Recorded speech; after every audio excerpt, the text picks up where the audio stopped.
नमस्ते दोस्तों, मैं डॉक्टर सुनील पवार, गैस्ट्रोएंटरोलॉजिस्ट और liver specialist, Poona super speciality clinic, Viman Nagar, Pune यहाँ पे प्रैक्टिस करता हूँ। यह चैनल पेट और पेट से संबंधित बीमारियों की जानकारी के लिए मैंने शुरू किया है। रेगुलर अपडेट्स के लिए चैनल को सब्सक्राइब करें और बेल आइकॉन पे क्लिक करें।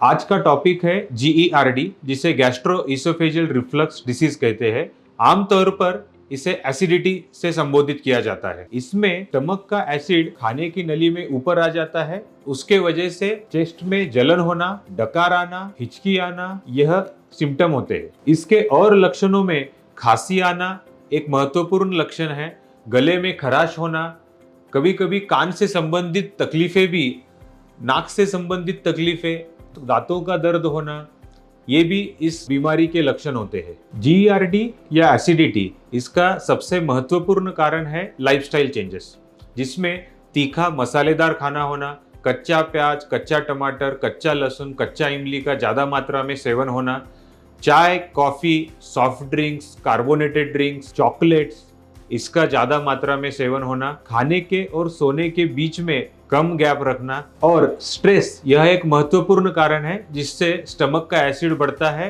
और GERD के सिम्टम आते हैं। लाइफस्टाइल भले ही 70% लोगों के GERD या एसिडिटी का कारण होता है, उसके अलावा भी बहुत महत्वपूर्ण कारण होते हैं जिसको हम हाइएटस हर्निया कहते हैं, जिसमें स्टमक थोड़ा चेस्ट में ऊपर की तरफ खिसक जाता है, जिसके वजह से एसिड फूड पाइप में आता है और जलन होती है। उसके अलावा पेट में एक H. पाइलोरी नाम का बैक्टीरिया इन्फेक्शन होता है, उसके वजह से भी एसिड का प्रोडक्शन बहुत बढ़ता है। एलर्जी से संबंधित एक बीमारी रहती है जिसको इओसिनोफिलिक इसोफेजाइटिस और गैस्ट्रोफेजाइटिस बोलते हैं, जिसमें एलर्जी के सेल्स, कुछ खाने का पदार्थ को एलर्जी रहती है, उसके वजह से एसिड का ज़्यादा मात्रा में निर्माण होता है और एसिडिटी होती है। GERD या एसिडिटी का डायग्नोसिस कैसे होता है? GERD का डायग्नोसिस एक क्लिनिकल डायग्नोसिस है। अगर किसी पेशेंट को हफ्ते में 2 बार से ज़्यादा चेस्ट में जलन होता है तो उसको हम GERD बोलते हैं।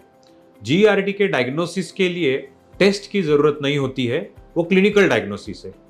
इसमें टेस्ट कब करनी चाहिए, यह एक इम्पॉर्टेंट फैक्टर है। अगर 40 साल के ऊपर किसी व्यक्ति का एज है और उसके 40 साल के बाद उस व्यक्ति को अगर एसिडिटी के सिम्टम चालू हो रहे हैं तो उसमें टेस्ट करने चाहिए। अगर किसी को खाना खाते वक्त खाना अटक रहा है और जलन भी है, उनमें टेस्ट करनी चाहिए।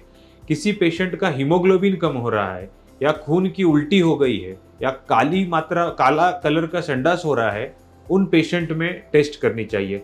किसी पेशेंट को GERD के सिम्टम काफ़ी समय से है, उन लोगों में टेस्ट करनी चाहिए। या किसी पेशेंट में GERD के सिम्टम बहुत ज़्यादा मात्रा में, वेरी सीवियर सिम्टम, उन पेशेंट में टेस्ट करनी चाहिए।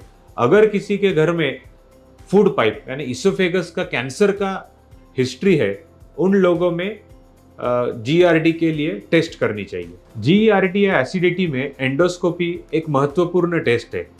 वो एंडोस्कोपी कुछ पर्टिकुलर रीजंस के लिए की जाती है। GERD के ट्रीटमेंट में लाइफस्टाइल इंटरवेंशन ये काफ़ी महत्वपूर्ण है। इसमें तीखा नहीं खाना चाहिए, खट्टी चीज़ें नहीं खानी चाहिए, कच्चा प्याज, टमाटर, लहसुन, इमली नहीं खाना चाहिए, चाय और कॉफ़ी का सेवन कम मात्रा में रखें, नियमित रूप से नींद ले, खाना खाने के बाद सिर्फ आधा ग्लास ही पानी पिए, उसके 3 घंटे तक कुछ ना खाए और कुछ लिक्विड भी ना ले, खाने के और सोने के बीच कम से कम 2.5 से 3 घंटे का अंतर हो। जब भी आप सोए तो प्रॉप्ड अप पोजीशन जिसे हम बोलते हैं, वेस्ट से elevation around 30 degree elevation west से रहे, ताकि एसिड फूड पाइप में ऊपर ना आए। इसके अलावा अगर एंडोस्कोपी में किसी व्यक्ति को H. पाइलोरी नाम का इन्फेक्शन पाया जाता है तो उसके लिए हमको एंटीबायोटिक कोर्स करना होता है।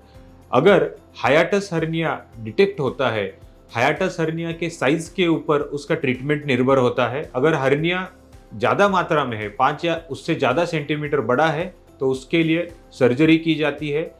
अगर एलर्जी हमें पाई जाती है उसमें, तो उसका ट्रीटमेंट में डाइट रेस्ट्रिक्शन एंड एलर्जी के रिलेटेड कुछ मेडिसिन रहते हैं।